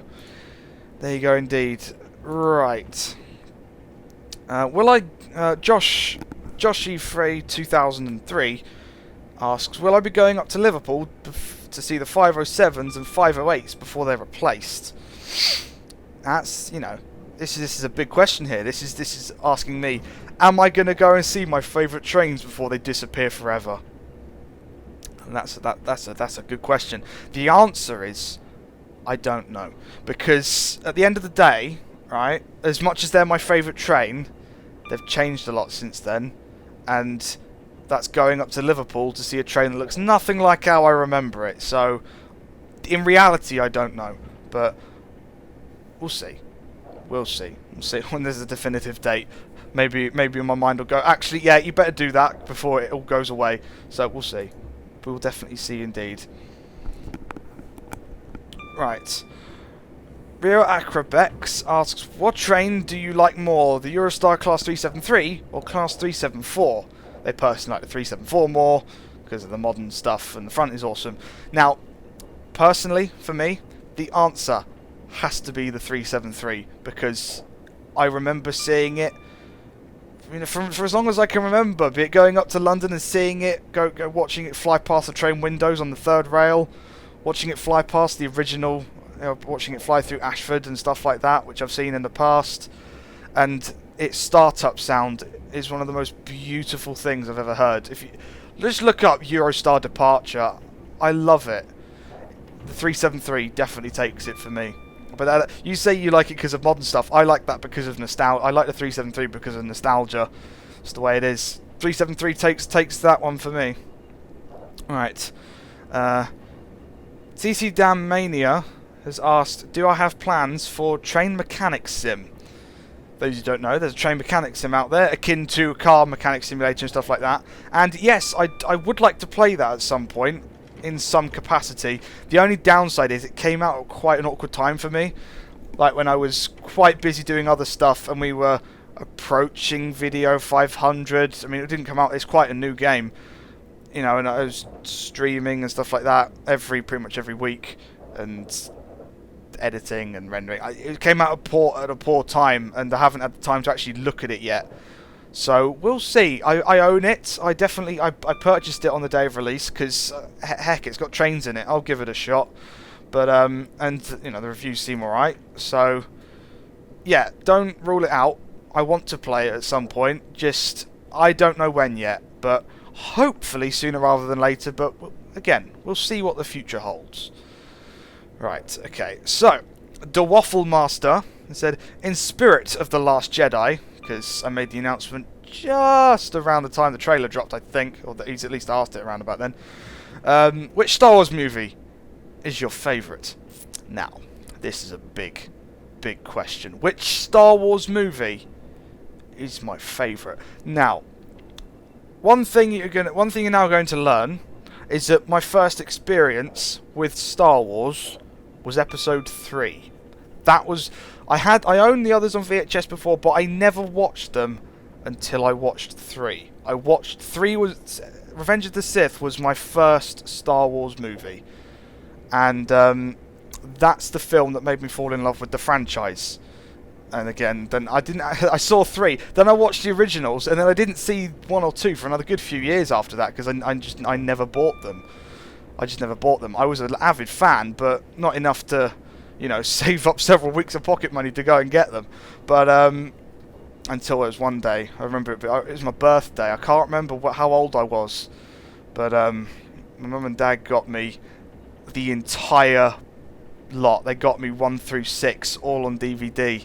And oh, it was so good. So I'm just reminiscing about Star Wars in general now. But so as far as, you know, my history with Star Wars is concerned, my favourite was Revenge of the Sith because it got me into the franchise. It doesn't mean to say it's the best film. You say which one's my favourite, you know, it doesn't mean to say it's the best one by the long shot. I'm by no means a prequel hater. Quite the opposite, in fact. I'm a fan of Star Wars. I love all Star Wars as to the best of my capacity, you know, and stuff like that. I don't get the people who say that, you know, who think that prequels don't exist. What's the point? What's the point in even being a Star Wars fan? You're not a Star Wars fan. You're a history film fan. You're a nostalgia fan. Now that's probably going to offend some people, but I don't care. To be perfectly honest, it's been a while since we looked at the train, I suppose. Going over the good old bridge, my favourite bridge ever. Anyway, yes. So in terms of, just because it got me in, you know, Revenge of the Sith got me into Star Wars, and that's, you know, I suppose that makes, you know, that makes it my favourite, and it's the one that I've probably watched the most. I mean, obviously as well. I mean, I love them all, and Rogue One especially is fantastic. Absolutely fantastic. It introduces these characters, doesn't tell you much about them, because, spoiler alert, you don't need to know much about them. Yeah, I'm saying spoiler alert. If you haven't seen it by now, you're not really a Star Wars fan, are you? It's been out for ages. Yeah. Oh, it's so good. Anyway. Yeah, Revenge of the Sith, because it got me into Star Wars. And I don't care what anyone says about the prequels. It got me into Star Wars. What else can I say? It doesn't matter how you got there. And it's my favourite film because of it, and it's the one I've watched the most. So, there you go. There's an interesting question. This is one, now, asked by a Chris Johnson. If I know who you are, then I know why you're asking this question. This is going to mean nothing to anyone else, but he's asked, what form am I in? There you go. I don't know if you're talking about banterous form, like final form, you know, of evolution. Probably not. But the answer you're probably looking for ranges with the letters P and C and the numbers 7 through 11. Something along the lines of that, I suppose. That's slightly awkward. Anyway, yes, he's also asked what I plan to do for a living one day, and I don't know. I wanted to be a pilot. There you go. I'm imagining some people might have already known that, but I can't. My eyes are the same story as Nerd Cubed. He wanted to be a pilot. His eyes were terrible. My eyes are terrible. I can't be a pilot either. That was a soul-crushing moment. Anyway, moving swiftly on. No, I don't know what I do for a living. I'm not very much of a. You get there's different types of people. You get the I want to do this job the rest of my life, sorted. I don't know if I'm like that or not, or at least even if I work for the same company for my entire life, I wouldn't want to do the same thing. Like I can't see myself settling down and doing the same thing for like 40 years. I'd need to spice things up, try and shift things around, do stuff like that. It's as a living, it'd just be to do what makes me happy. That's what I plan to do for a living, as best as I can. There'll be tough times. There always will be tough times, but that's the answer. There you go. Right, Snivy Films has asked, Mole Man, if you went to the United States, what would be the first train you'd go on in the US? Clearly. Well, this theoretically, I say theoretically, I'd love to go on like something like the Acela first, or like the fastest train, or something on the East Coast. But it depends on where I go, because obviously the United States is pretty big. But and if there's any train services left by the time I get there, who knows? I haven't read much into that, but as far as I can tell, Amtrak services will be disappearing soon. Bye bye. But anyway, I should read more into that before I start talking about it. Yeah, I'd like to do something like that, California Zephyr, something like that. But honestly, realistically, I'd be catching the first train I'd get on first. That makes sense. Would be the nearest one to the airport to where I'm staying. But ignore that fact. To be perfectly honest, I'd be much more inclined to go on train in Canada first, like the Canadian Rockies. You'd probably much more see me do that first than try and catch a train in the States, because Canadian Rockies, the mountains there, like like the Kicking Horse Pass and Train Sim, beautiful. You catch me doing that first. Let's put it that way. Let's put it that way. But something fast, something iconic is what I'd do. There's the line to Lewis down there, I think, or Lewis and Eastbourne. So there you go. Right, let's. Yes, Chris R has said, "Hi, Mole Man. A question I've always wanted to ask: what is your favourite post-privatization livery of all time?" Yours has to be the Europhoenix livery on the 30. Yes, that's a good livery. The Europhoenix livery on the 37s. That's a very good livery. My favourite post-privatization. So we're talking anything after Network Southeast, essentially, because my favourite's gonna be in the South, really. I think it might have to be Connex. Now, there's different variations of the Connex livery. The 375 still wears one type of it, where it's the grey, the grey stripe, yellow doors, black windows. That's the generic Connex. But it's the Connex livery that was on the slam doors and the 508s, the multi-stage yellow striped with the black doors. That is probably just because it's nostalgia. Again, very biased opinion on that one, but probably that. Probably that, because as much as other liveries are interesting, I don't have as much of a history with them, and that's fair enough. So there you go. Right, let's see what else we can find. Let's put a bit of braking on, because it's come to the time again where we're less than 10 miles away from Brighton, and I've still got quite a few questions left I'd like to answer, so we'll see what happens. Right, London Bus Explorer. Would you rather be able to drive the Caledonian Sleeper or the Night Riviera Sleeper? In Tier 17, just changed all the patterns depends on the Night Riviera would be possible. Yes, it'd be possible, but it'd take you more than one night because the game would keep on crashing. Anyway, yeah, so in terms of saying that the Night Riviera or the Caledonian, I I don't tend to drive trains in Train Sim at night because you can't see anything. So I don't know. I genuinely don't know. At the end of the day, you're driving a train all night, and I'd fall asleep. So I'd much more be inclined to sit in the passenger view for the entire time and have a little kip. But other than that, you know, it's a tough one, that, because you could drive the Night Riviera sleep because, you know, Just Train's taking it to Penzance, but you'll never be able to do that trip in one go. Never happen. Absolutely never happen. Because frame rates, etc. We haven't got to the Twitter questions yet. I've got to speed on. Right, Southern Train Spotting is cheese or pancakes. You see now, depends. Cheese, I'm very particular with cheese. So we're going to split it off. We're going to say cheese, but I'm very particular with cheese. Nothing too strong. Like a medium cheddar, maybe a bit of mozzarella. You got me happy there, but you can't go much stronger than that because I can't deal with it. I can't deal with strong cheeses.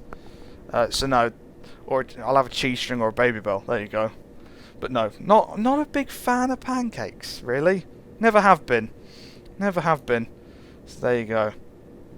Dan Bob 210 has asked, can I play more City Skylines? You did one of your new PC special, it was brilliant. More! Well, yeah, I'd like to play more City Skylines, and there's a plan. There's a rough. I've got ideas in my head. I'm a very creative person. I like having ideas in my head, and one of them involves City Skylines, and I would like to bring it back in some capacity. So we'll see what the future holds. But yes, I enjoyed playing that game. It's been a while, and again, No Cube Series, one of the best things ever. It really was. Right, what else we got? I'm gonna have to just sort of anything I've vaguely been over, I'm starting to skip now. Down the Frying Pan has asked, if you were going to be a train driver, which train would you drive and why?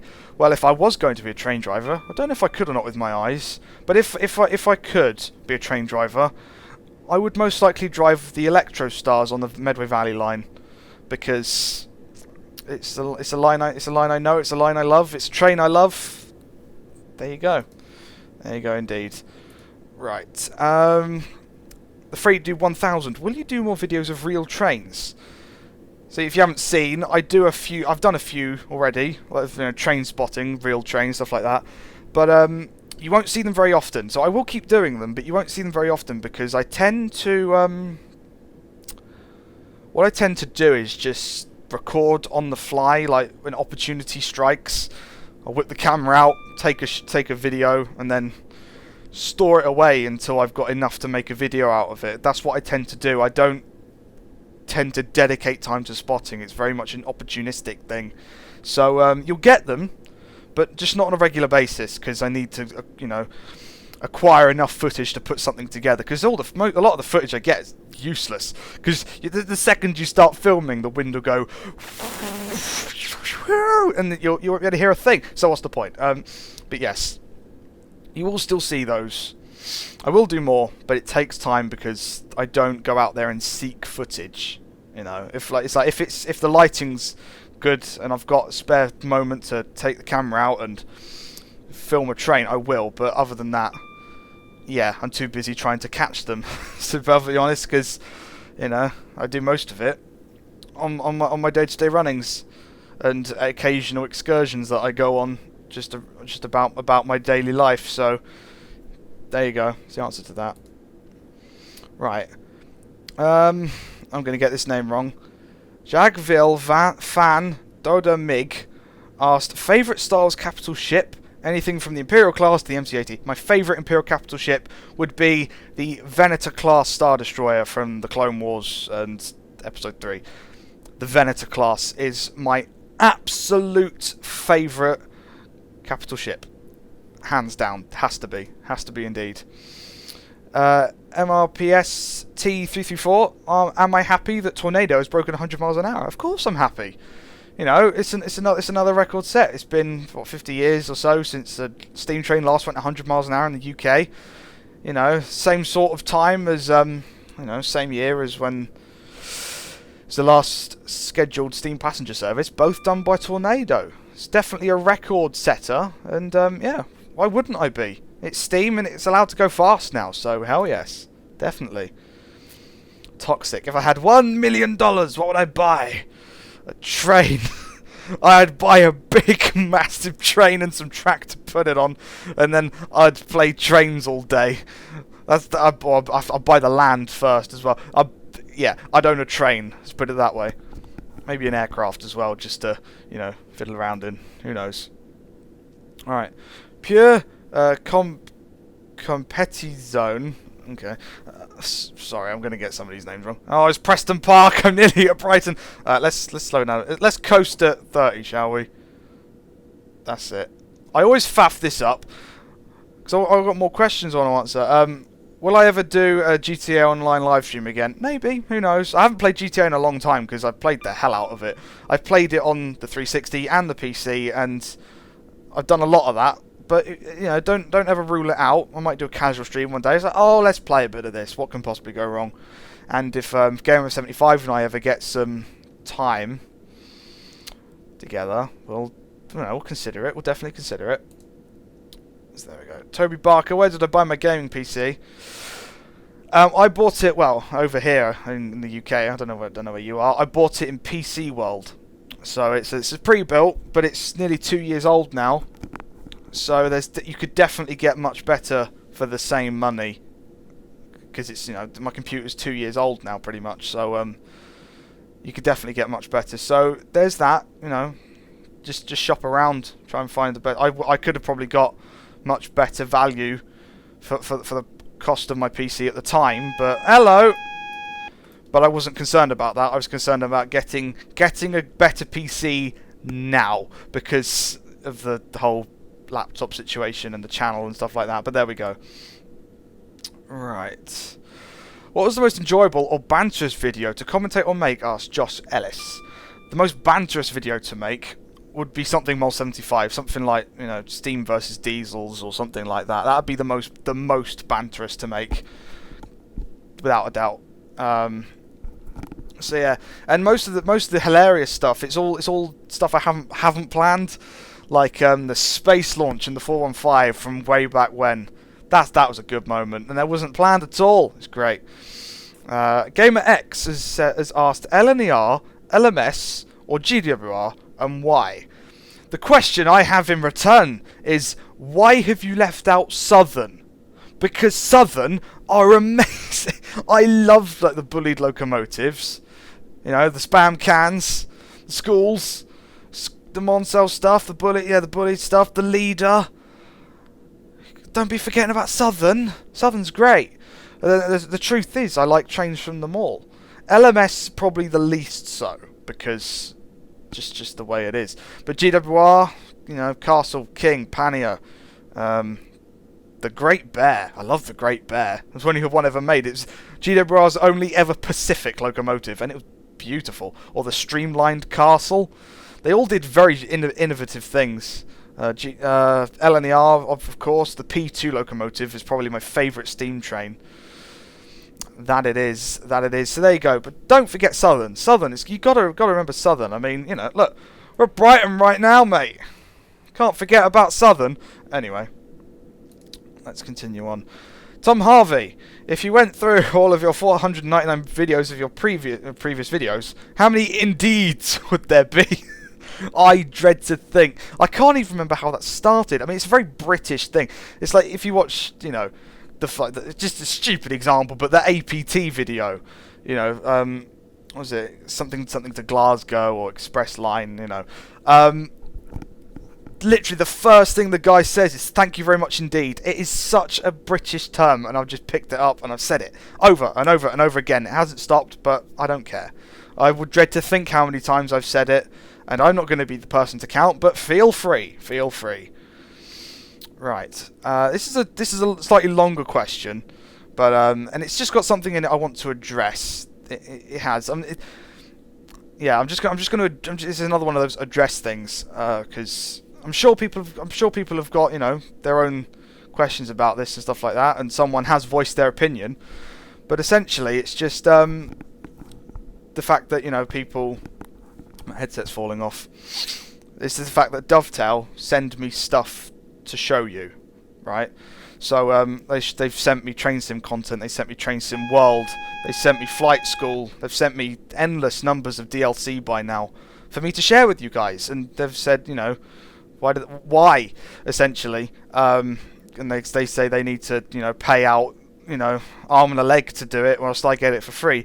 But the thing is, what you've got to realise is that that's how this industry works now. Is there are people like me, you know, you call them, you know, content creators, influencers, whatever you want to call them, game developers realise that there's a market behind sharing their stuff with as many people as possible. So at the end of the day, it's for me to share with you guys. You know, I don't need to explain much more beyond that. That's the way it works. When's the last time you think people like Jacksepticeye or PewDiePie ever actually paid for a game? They'll get given everything for free because the you know, the audience they've got behind them is ridiculous and fantastic. But you know, it's and Nerdcubed as well. Review copies are a thing that go across the entire YouTube industry. You know, everyone who's got a certain fan base, and with us, you know, us little small collection here that we've got, which is great. You know, dovetail of, you know, they said they like the videos, stuff like that. They're proud of the channel and what I do with it. They think, you know, they think I've got something going here, and they want to support me with that in their own way. And that's what they do. They send me stuff that I can share with you guys. That's how that system works. That's how it's been for a long time on YouTube now. There are some developers who don't get it. People like Nintendo, who instantly banish anyone who tries to advertise their things at all. But, you know, it's the way it is. It's like Simple Planes. I covered that. I never paid for it. It was given to me for free because I've got an audience. It's the way it is. So there you go. That's the answer to that one. That addresses that situation. It's just the way it's done these days. Right, Sonic Fan 1597. Am I a fan of Star Trek? Nope. I've been Star Wars since the early days, and I've never jumped ship. Let's put it that way. Alfie Guinea. Chiltern Railways are Southeastern because it's local. To me, it's my favourite. What else can I say? Alright, SP Asian Gaming. If I got the chance, money and time to do what Jeff Marshall is doing, which is visit every station in the UK, would I? Who wouldn't? I mean, you know, yes, there are probably lots of other things I could do with that money, but and time and stuff like that, but, you know, why not? You know, it's an adventure, isn't it? It's an adventure indeed. So, yeah, maybe. Right, my favourite preserved railway, asks Angry A4 Gamer and Vlogs. We're at Brighton, and I'm going to be sitting here for quite a while, because I've got more questions I want to answer, damn it! I've got more indeed. I should have sped up in part one, but who cares, am I right? Who cares? We're here now, we can deal with it. But yes, we're at Brighton. There are other more mainline trains, as you probably noticed, just creeping along here. The entire fleet is here! We've got the 377-6s, which are the 5-car ones. We've got the 387, the 800, the HST, which is very nice, and the banter train. So we'll stop here. The scenario won't do anything until I open the doors. So we won't open the doors. We'll just, yeah, look. For those of you who haven't seen it yet, this is the HST. So it uses the Class 43 HST, and it uses the 442 as coaches, because Southern have got rid of theirs now. And First Southwest trains aren't using all of them, so yeah, we're taking the rest. So there we go. That's that. So there's your more mainline fleet. You can stare at that. Our train's going to continue to creep forward for a little while, but yeah, we'll just stare at the fleet just like that. Banter train in bright pink there. But I'm going to keep on answering questions because, you know, what else am I going to do? What else am I going to do indeed? So my favourite preserved railway is the Bluebell Railway. Because it just is fair. It's not local, but it's the one I've been to the most. I love the Bluebell Railway. It's got its own little character to it. You know, it's great. It's great. Michael Odie, how many screenshots have I taken in Train Simulator? I'm going to open up File Explorer and we're going to have a little investigation. Now, this number won't be accurate because I've taken screenshots across two computers, on the old laptop and this, so it's going to be a rough estimate. I do have a backup of all of them, but this is going to be a rough estimate. So on the new PC at least, I have taken, let's see if it'll actually tell me. Alright, so on the new PC since June 2015, I have taken 5,329 screenshots in Train Simulator. And then if we jump over to my selection of the old PC stuff, if we just have a little bit of an exploration here. Come on, Windows Explorer. I know you can do it. I know you can. Or Windows Explorer, Windows File, whatever it's called. I don't know. I never remember. So we go to old PC. There's another 2,259 screenshots in there. So a lot, a lot. There you go. There's your answer. There's your answer indeed. Right, we've got a bank of questions here now from David Searle, who's you know, asked a lot of questions, and I'm going to provide a lot of answers, providing I haven't already answered them. For example, there's one saying, "Will I show off my model trains?" Yeah, we've spoken about that. Right, what/who got you interested in trains, and what train fired that interest?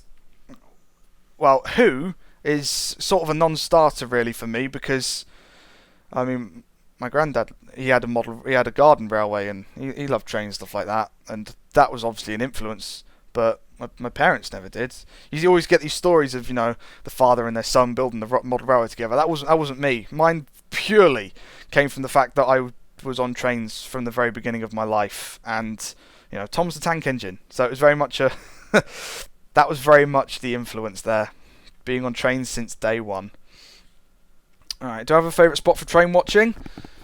Yes, I do. There's two specific platforms at Clapham Junction. One that shows off Latchmere Junction quite well, and one which looks on one of the Gatwick Express platforms. They're probably my favourites, because it's just non-stop action at all time. Which train would I most like to drive? Probably something like the Class 395 or the 375. Give me one of those, and I'll get to work. I'll get to work indeed. What train would I like to see made for Train Simulator? Well, you know, there's plenty of trains out there. I'd love to see. I could think of so many. I'm going to drop the HUD. Why have I got the HUD still up? There are so many trains I would love to see within Train Simulator, and I listed some recently on my Twitter account and Roots as well. But stuff like, you know, Stephenson's Rocket. It's a classic. You know, or the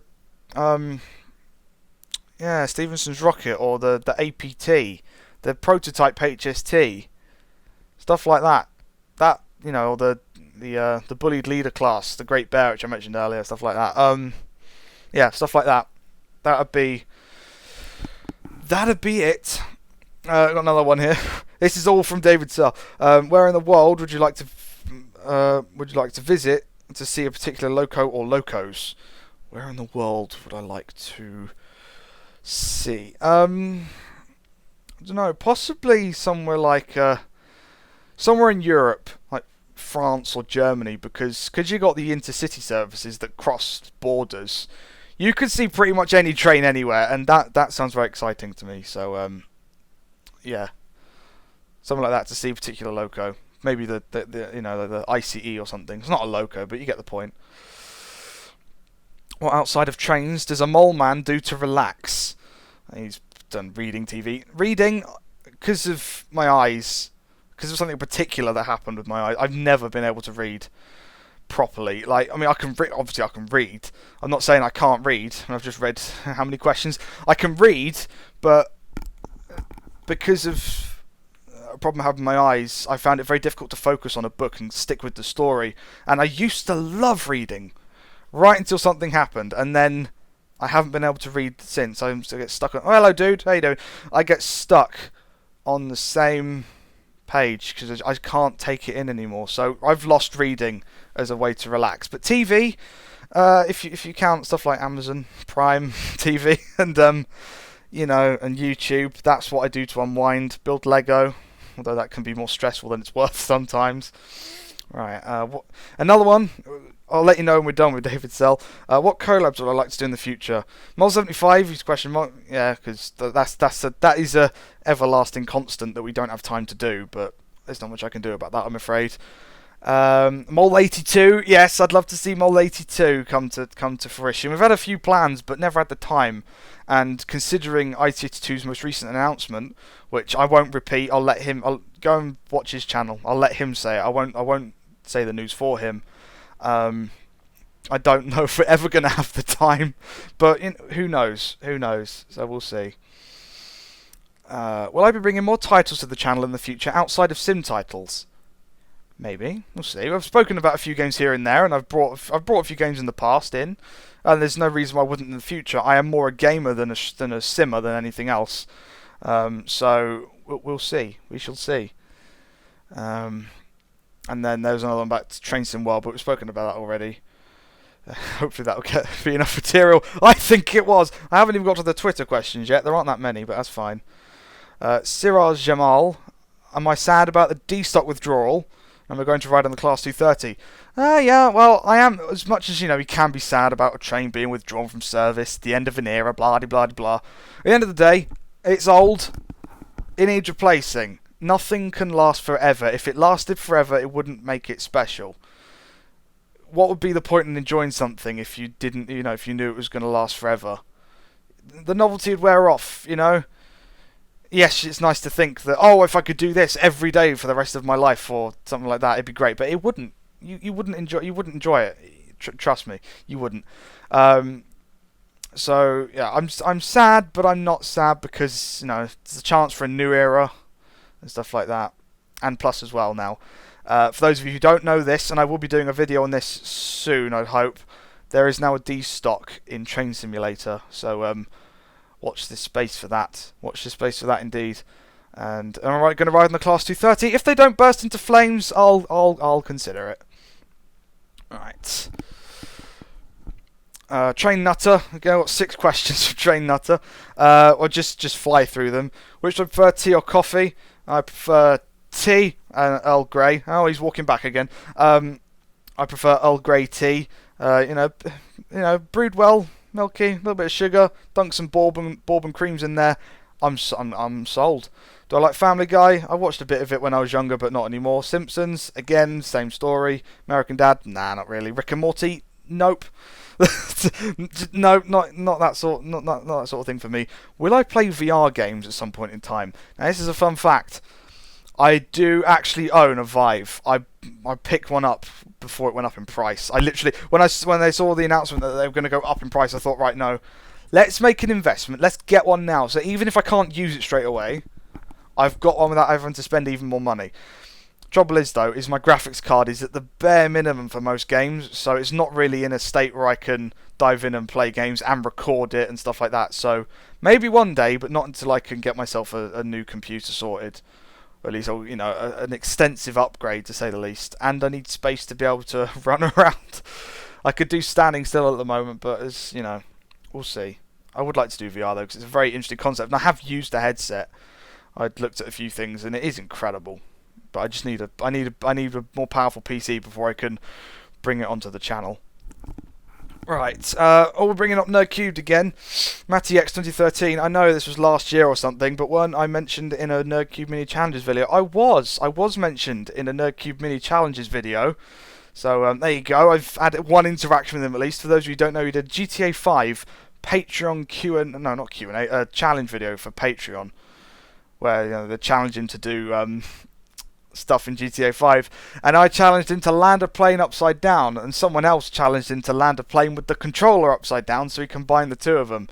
So yes, I think it was earlier this year. I can't remember when, but it was a GTA 5 mini challenges video. It was, yeah, my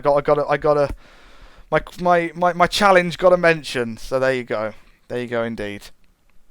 I think this is the last question that I got before I close the Q&A. So we're going to answer it. 321417 Productions. What is your most favourite video out of all of 500? Now, we've been over this a few times already in this Q&A, but, like stuff like the We Will Remember Them and stuff like that. It's tough. It's very tough. Sod it. This one. Why not?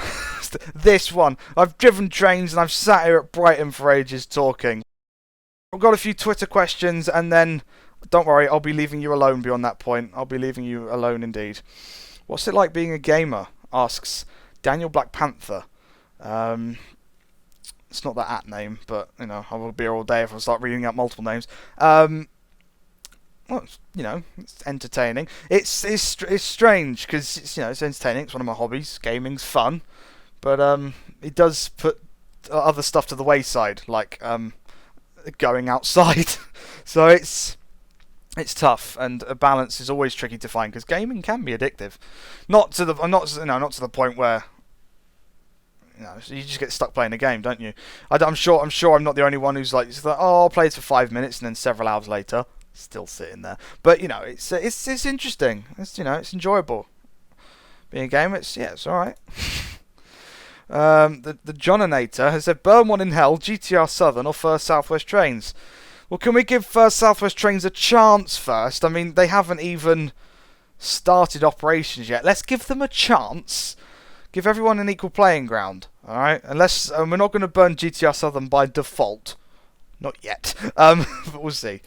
We'll see. We'll see what the result is of that when First and MTR start actually operating. First Southwest, whatever it is, no idea. Right. If I could work for any train company, which one would it be for? It'd be for Southeastern. It's my local, and I know the routes the most, and that's an important aspect of it. Is being able to know the routes, and I do. So. There we go. If I could own any train in the world, it would be, let's ask James Pilbeam, that would be, I'd stick a Class 508 in my back garden. That's definitely something I'd do. Why the hell not? Train Sim Guy, what is my favourite BR steam loco, including pre-BR engines? Well, no, we'll stick with BR steam loco, I think, because I've already spoken about the big four. So we're talking standard classes here, pretty much. Probably the 2MT because just how unique it looks. I think that'd be it, maybe, because it just looks so different compared to the rest of them, even though they're all based on standard parts. Yeah, it's interesting.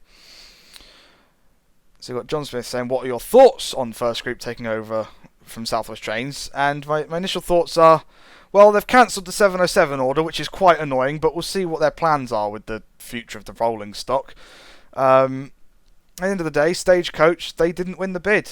It is what it is. So, yeah, it is what it is. And anyway, they've got the whole West Coast franchise to deal with, Virgin Trains, and now SNCF to deal with. So, and with East Midland Trains, Stagecoach have got enough on their hands. So, we'll see. But they did do a good job over the past, well, since privatisation, didn't they? They've been running it. It's one of the longest. It was one of the longest operating things, and by the end of this year there'll be no more. But there we go. Christopher Ray, have I ever played Trains A New Era? You should. It has some content that hasn't been made for TS17. Now, you see, saying that it has content that hasn't been made for TS17, that's not enough for me to go and play Trains A New Era. How do I know? Because I own it and I've tried it, and I cannot get on with Trains A New Era at all. I find it clunky and not easy to operate. I can't get on with it at all. I'm too much of a train simulator person to jump ship to trains. It's not something I can do. And so I've played it once I tried to give it my best shot, but I couldn't continue playing it. I uninstalled it, and I'll probably never play it again, regardless of what content may or may not be in that game. So there you go. Epic O'Neill, when you first went on a Southeastern train, what were your reactions? Well, we're talking 2006 here, 11 years ago. Oh, blimey. So, my thoughts would have been much more simplistic in late July. Oh my god, trains! I wouldn't have noticed much difference, and because Southeastern took so long to start changing liveries up and sticking blue on instead of grey and yellow, I wouldn't have known any different. The logo would have changed, but what difference was it between Southeastern Trains and Southeastern? That was the difference in the logo. Not much at all. So I don't know. Much like anything else, really. It was a train, a train journey, and I enjoyed it. What else can I say? I say that's Kieran McGivergan. Sorry. How did you feel about 5,000 subscribers? I was blown away. I mean, it was a long time ago. It's a long time ago now. So it's 10,000 subscribers was a year ago. That's ridiculous. No, 5,000, it blew me away. I mean, like I said earlier, I never did this for subscribers. I never thought I'd get anywhere, and that was a massive milestone for me back in the day. Yes, we've surpassed it now, 3 times in fact. I mean, we're 16,000 subscribers now, which is so grateful. It's fantastic. But yeah, I was blown away. I was blown away as I am now, if not more than when I was back then. So there you go. There you go indeed. Right. Daniel Noakes, here's a question. You like trains. Which of these would you like to see in the south? And he's listed the 43, which is the HST, which is in front of us. A DV365, so dual voltage class 365, I assume, is what he says there, which is on the Great Northern services. You see, this comes with the East Coast Mainline and Train Sim, the class 365. The 222 or the 180. Now, one thing you've got to realise here is the Class 365 originally started off in the south. They were fitted with third rail shoes, and the 365 spent their early days down here, and I used to ride on them in Connex days. Because Connex used to own the 365 and run them up from Charing Cross down into the Medway towns, so that already wins by default. The reason I wouldn't want to see something like the 43, the 222 or the 180 down in the south is they would never be able to get up to speed. Our top speed down here, aside from HS1, which they're not allowed to run on, is 100 miles an hour. Yet they're all trains that can go 125. You'd never get the full potential out of them.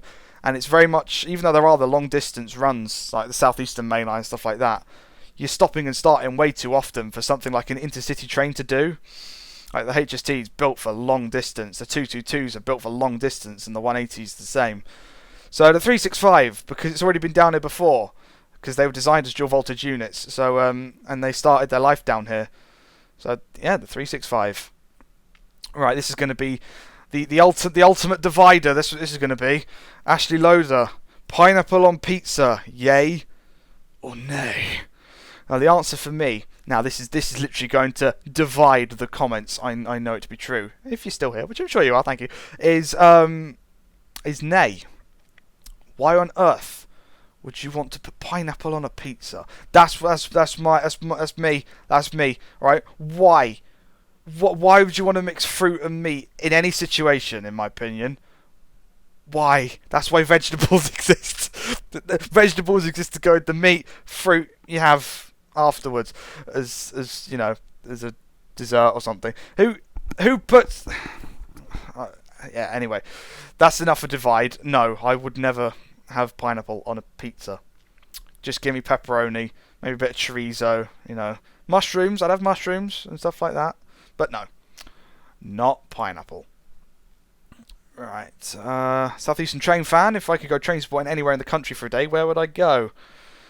Anywhere. If we're talking anywhere, probably some place I've never been before. So hell to it. Carlisle. There you go.